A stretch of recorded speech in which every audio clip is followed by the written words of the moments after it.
আসসালামু আলাইকুম রহমতুল্লাহ তালা বরকাত। বন্ধুরা, আমার একটি মেসেজ দিতে চাই যে আল্লাহ রসুলের জীবদ্দশায় জীবন জিন্দিগিতে সত্য ন্যায়ের পথে তিনি ছিলেন, সত্যের প্রতীক তিনি ছিলেন।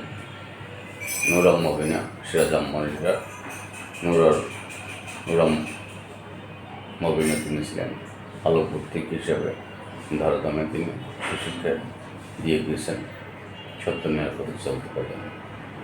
মেসেজটার মধ্যে অনেক দিক থাকবে যে আমরা যারা সন্ত্রাস সমাজে রয়েছি, বড়দেরকে আমরা সালাম দিব, ছোটোদেরকে আমরা স্নেহ করবো, ভালোবাসা দিব এবং সত্য কথা বলবো।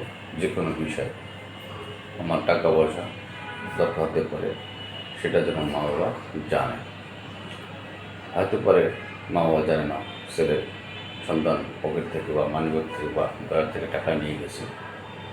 এই টাকা পয়সা নিয়ে একটা ঝুট ঝামেলা এবং বড় ধরনের ফাটল দেখা দিতে পারে এবং এনশিওর করতে হবে বাবা এবং মাকে যে আমার এত টাকা প্রয়োজন এই কাজে, সেটা বলে কয়ে নিতে হবে।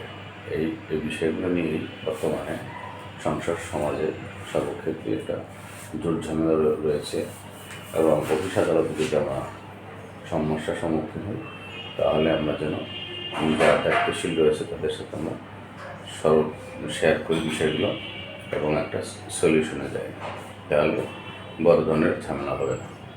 বিষয়গুলো অত্যন্ত গুরুত্বপূর্ণ এবং কনফিডেন্সিয়াল বিষয় এবং এটা যেন আমরা প্রত্যেকের জীবদ্দশায় প্রতিষ্ঠিত করতে পারি এবং সত্য কথা বলতে পারি এবং সকল বিষয়ে মা বাবা যেন সন্তানের ভালো মন্দ জানে, অবগত থাকে এবং আপনার ছেলে আপনার মেয়ে কোথায় যাচ্ছে সেটাও যেন আমরা এনশিওর করি, দেখভাল করি এবং তারা লেখাপড়া করে নাকি মোবাইল নিয়ে ব্যস্ত নাকি আড্ডায় ব্যস্ত, সকল বিষয়ে আমরা খেয়াল রাখবো।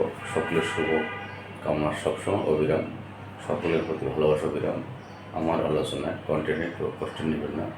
এটা বর্তমান সময়ের একটা ব্যাধি, বর্তমান সময় একটা সমস্যার সম্মুখীন হতে চলছে।